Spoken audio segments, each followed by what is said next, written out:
কেউ যদি কোনো খ্রিস্টান মেয়েকে বিয়ে করে মুসলমান বানায় তাহলে তার কেমন লাভ হবে? ভালো, এটা একটা ভালো কাজ। যদি সত্যি সত্যি সে মুসলমান হয়, কি সত্যি সত্যি মুসলমান হয়। অনেকে আছে সময়ের কারণে মুসলিম হয়, আসে না, দূর দূরান্ত থেকে চলে আসছে তথাকথিত প্রেমের টানে, নাউজুবিল্লাহ। এগুলি সবচেয়ে খবিশ কারবার, জিনা ব্যভিচারের কাজ এগুলি। এইটা যদি হয়তো জায়েজ নেই, যদি সত্যি দিন ইসলামকে ভালোবেসে ইসলাম গ্রহণ করে, এটা একটা বিরাট সওয়াবের কাজ করেছে, এতে কোনো সন্দেহ নেই। মুহররম মাসের সহি আমলের বিষয় জানতে চাই। সুন্দর প্রশ্ন করেছেন, যেহেতু মুহররম মাস আসছে আর একদিন বাকি আছে, সোমবার এবং মঙ্গলবার 2 দিন সওম পালন করবেন সুন্নাহ মোতাবেক। 2 দিন সওম পালন করবেন। রাসূলুল্লাহ সাল্লাল্লাহু আলাইহি ওয়াসাল্লাম বলেছেন, সুমু ইয়াওমান ক্বাবলাহু আও ইয়াওমান বা'দাহু, একদিন আগে বা একদিন পরে তোমরা মিলিয়ে তোমরা সওম পালন করো। রাসূলুল্লাহ সাল্লাল্লাহু আলাইহি ওয়াসাল্লাম বলেছেন। কিছু মানুষ আছে ওইটাকে হাদিস বর্ণনা করেছেন, হাদিসটা দুর্বল, সেটা বলছে সুমু ইয়াওমান ক্বাবলা ওয়া ইয়াওমান বা'দাহু, ওয়া দিয়ে রিওয়ায়াত করেছে, ওয়া তো এবং, এটা কিন্তু শুদ্ধ না। শুদ্ধ হচ্ছে আও, এর অর্থ হচ্ছে আপনি হয় 9-10 নতবা 10-11 এটা আপনি পালন করেন। এই জন্য উত্তম হচ্ছে 9-10, যেহেতু হাদিসে স্পষ্ট আছে। অন্য হাদিসে বলছে, অন্য হাদিসে রাসূলুল্লাহ সাল্লাল্লাহু আলাইহি ওয়াসাল্লাম বলেছেন যদি আমি আগামী বছর জীবিত থাকি তাহলে আমি বলবো 9-10 রোজা রাখতে, সওম পালন করতে। সেই হিসেবে 9-10 ইনশাআল্লাহ আমরা সওম পালন করব। কি লাভ? লাভ হচ্ছে বিগত 1 বছরের গুনাহ আল্লাহ তাআলা ক্ষমা করে দিবেন, আলহামদুলিল্লাহ। তো এইটা একটা বড় বড় সওয়াবের কাজ, বড় একটা প্রাপ্তি। এটা আমরা করব, চেষ্টা করব 9-10 সওম পালন করতে। এর বাইরে আর কোনো কাজ নেই, আর কোনো কাজ নেই। কেউ কেউ মনে করে রাতা মোরগটা জবে করতে হবে, তাই না? রাতা মোরগ চিনেন তো? মোরগ আর কি, মুরগি না, পুরুষ মোরগটা। হ্যাঁ, কেউ কেউ মনে করে যে আজকে যদি ভালো খাই সারা বছর ভালো খেতে পারবো। কেউ কেউ মনে করে যে আঘাত করতে হবে শরীরের মধ্যে। কেউ কেউ মনে করে নীল শিয়া আসমান লালে লাল দুনিয়া গান গাইতে হইব। কেউ কেউ মনে, এই জাতীয় যেগুলো সব ভুয়া, সবগুলি ভুয়া। এখানে কি হয়েছিল?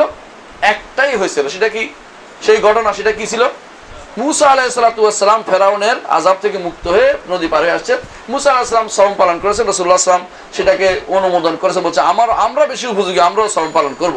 কিন্তু তাদের সাথে মিল হয়ে যায় দেখে তিনি বলছেন যে আমরা 9-10 রাখবো না, শুধু 10 রাখি, আমরা 9-10 রাখবো। সেই জন্য আমরা 9-10 উভয়টা সওম পালন করব। এর বাইরে যা যা বর্ণনা করা হয়, কি আদম আলাইহিস সালামের তওবা কবুল হয়েছে, তিনি জান্নাতে গেছে, জান্নাত থেকে বের হয়েছে, তিনি তারপরে নূহ আলাইহিস সালামের কিস্তি ভিড়ছে, তারপরে ইব্রাহিম আলাইহিস সালামের হয়েছে, আগুন থেকে বের হয়েছে। কত কথা মানুষে বানাইতে পারে রে আল্লাহ, ওইগুলি সবগুলি বানোয়াট, একটাও শুদ্ধ নেই, একটাও শুদ্ধ নেই। মনে থাকবে ইনশাআল্লাহ। আচ্ছা, এবার তো একটা লম্বা প্রশ্ন দেখতেছি। আমার যখন কোনো আত্মীয়ের বাসা অথবা কোনো দাওয়াত অনুষ্ঠানে যাই, আমরা জানি না মুরগি বা গরু কারা জবে করেছে। এক্ষেত্রে আমরা কি উক্ত বাসায় বা অনুষ্ঠানে মাংস খেতে পারবো? কারণ আমরা জানি না আল্লাহর নামে জবে করা হয়েছে কিনা, অথবা লোকটি কি নামাজি ছিল কিনা। ইমানদারের বাড়িতে দাওয়াত খেতে এগুলি কোনো চিন্তা করবে না। আল্লাহ রাসূল সাল্লাল্লাহু আলাইহি ওয়াসাল্লাম ইহুদির বাড়িতেও দাওয়াত খাইছে, হ্যাঁ, কখনো খাবার খাইছে ইহুদিটা।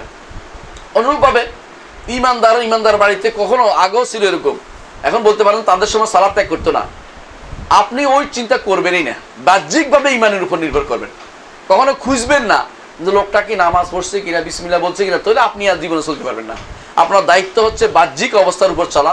বাজারে যে জবে করে তার খোঁজটা নেবেন, যেখানে জবে করে যে সে মুসলমানের ফোলা, হ্যাঁ, বলবেন যে মুসলমানের ফোলা মুসলমানের। যতক্ষণ না উল্টাটা বলে, কারোর কাছে বলে দেয় যে আমি কিন্তু শ্রীকৃষ্ণের নামে আজকে জবে করছি, তখন বলে খাইতে পারবে না, এটা আলাদা। এর আগ পর্যন্ত মুসলমানের ফোলা, মুসলমান ইসলাম দিয়ে জবে করছে, বিসমিল্লাহ বলে জবে করছে, ধরে নিতে হবে আপনাকে। এই জন্য মুসলমান এই চিন্তা করবে না কখনো কিতা বলছে কি, এই বলছে কিনা, সেই বলছে কিনা, এটা কখনো আপনি এই টেনশন করার কোনো কারণ নাই, টেনশন করবেন না। কারণ এরকম কথাই আপনি কখনো মসজিদে গেছেন, তাই না? আমি একজন ওই দিন বলছিলাম এখানে, মসজিদে যাই বলেন যে হুজুর যে নামাজ পড়াইছে, এখন তো চিন্তা হুজুর তো বোধ হয় হুজুর মুসলমান কিনা, অথবা মানে হুজুর তো বোধ অজু ছিল না। এরকম করলে কি আপনার নামাজ হবে? এটা হইতে পারে না। আপনি বাহ্যিক দৃষ্টিতে তিনি একজন দেখছেন, আলহামদুলিল্লাহ, আর কোনো চিন্তা নেই। এটা নিয়ম না যে আপনি তাকে খোঁজায় জিজ্ঞাসা করেন। যতক্ষণ না হুজুর বলে যে আমি কিন্তু মুসলমান ছিলাম, নাউজুবিল্লাহ, এরকম যদি বলে তাহলে আলাদা কথা। বেনুবাবু নামে একজন ছিল, আমরা সংগ্রাম বলি, অনেকে বলে এটা স্বাধীনতা যুদ্ধের সময় কথা বলছি আর কি। বেনুবাবু নামে একজন আমাদের বাড়িতে অনেকদিন ছিলেন, হিন্দু মানুষ, মাঝে মধ্যে আসতো আমার ভাইয়ের সাথে। ওনার আবার ওই দুনিয়ার রাজনীতি বেশি আর কি, এটা করতো, মানে people's party, united people's party না, ইউপিপি করতো। তো বেনুবাবু অনেক দিন নাই, স্বাধীনতার প্রায় 5 বছর পরে আসছে একবার। আমি তখন খুব ছোট। তো কথায় কথায় বলতেছে, বেনুবাবু কোথায় ছিলেন? কয়ে যে শোন, একটা ভালো ঘটনা আছে, আমি 6 মাস ইমামতি করছি।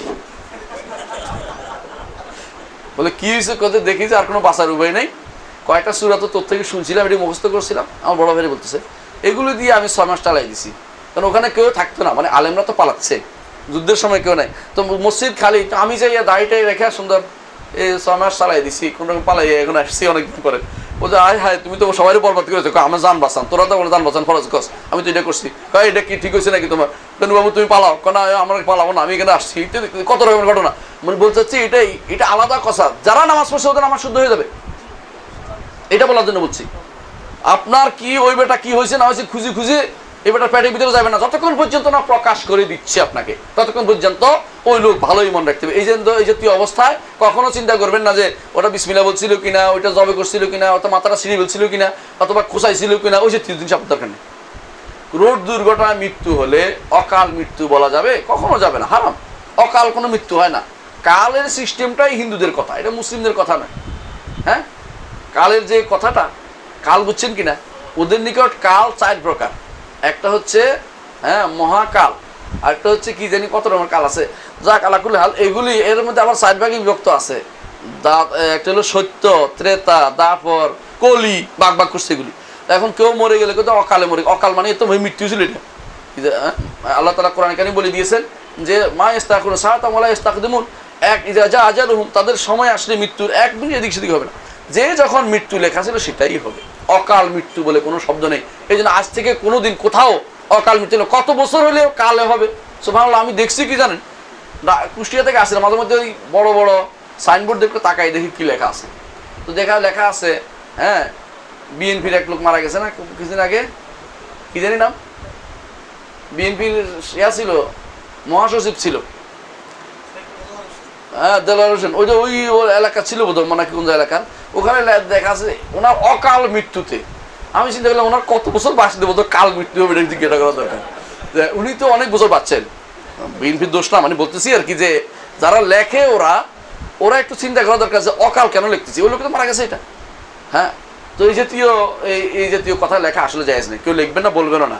আল্লাহ তাআলা তার যখন দিয়েছে এটা, এই জন্য আমাদেরকে বলতে বলা হয়েছে যখন বিপদে কি বলতে, ইন্না লিল্লাহি ওয়া ইন্না ইলাইহি রাজিউন, এটা বলতে হবে, ইন্না লিল্লাহি ওয়া ইন্না ইলাইহি রাজিউন। আমরাও আল্লাহর জন্য, আল্লাহর কাছে আমরাও ফিরে যাব। সে আজকে গেছে, কালকে যাবে। হ্যাঁ, এই জন্য রাসূলুল্লাহ সাল্লাল্লাহু আলাইহি ওয়াসাল্লাম কবরে গিয়ে কি বলতেন? হ্যাঁ, সাল্লাল্লাহু এর আগে বলতেন যে গাদান মুআজ্জালুন, আমরা আগামী দিনের জন্য দেরি করতে পারছি।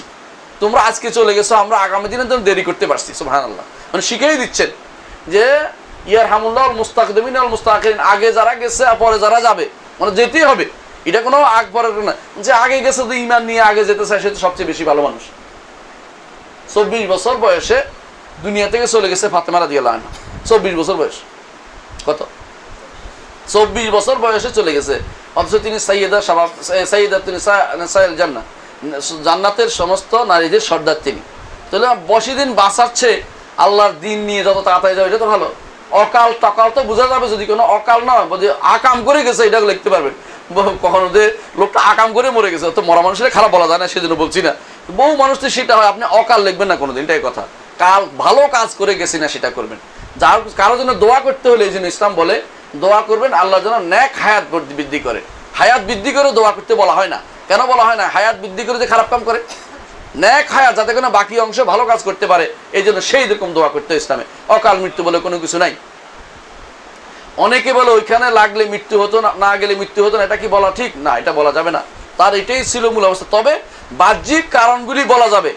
তোমার লাঠির আঘাতে মারা গেছে এটা বলতে পারবেন। এখন সে যদি বলে আল্লাহ লেখছে বলে তো আমি লাঠি দিয়ে বাড়িয়ে দিছি, এটা ঠিক, এটা বলা যাবে না। কারণ তোমার বাহ্যিক কারণটা তুমি বলতে পারবা। আর ওখানে যেটা অব্যক্ত কারণ, সেটা হচ্ছে অ্যাক্সিডেন্ট, যেটা এটার বিরুদ্ধে কিছু বলা যাবে না। কাদ্দারাল্লাহু মা শাআ ফাআলা, আল্লাহ যা কিসমত রাখছে সেটা হয়েছে, এটা বলতে হবে। আর যে কেউ মেরে ফেলে তাকে এভাবে ছাড় দেওয়া যাবে না, তুমি কেন মারছো বলতে হবে, তোমার দায়িত্ব না এটা।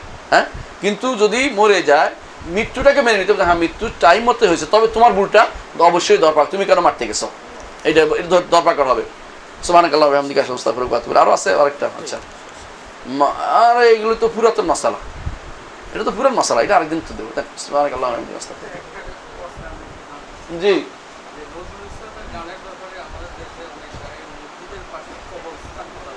সুন্দর প্রশ্ন, এটা আগে উত্তর দিয়ে দিই।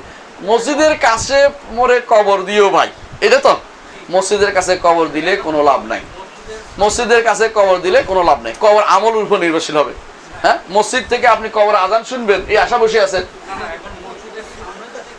মসজিদের সামনে দিয়ে এত নিষেধে, একদম হারাম।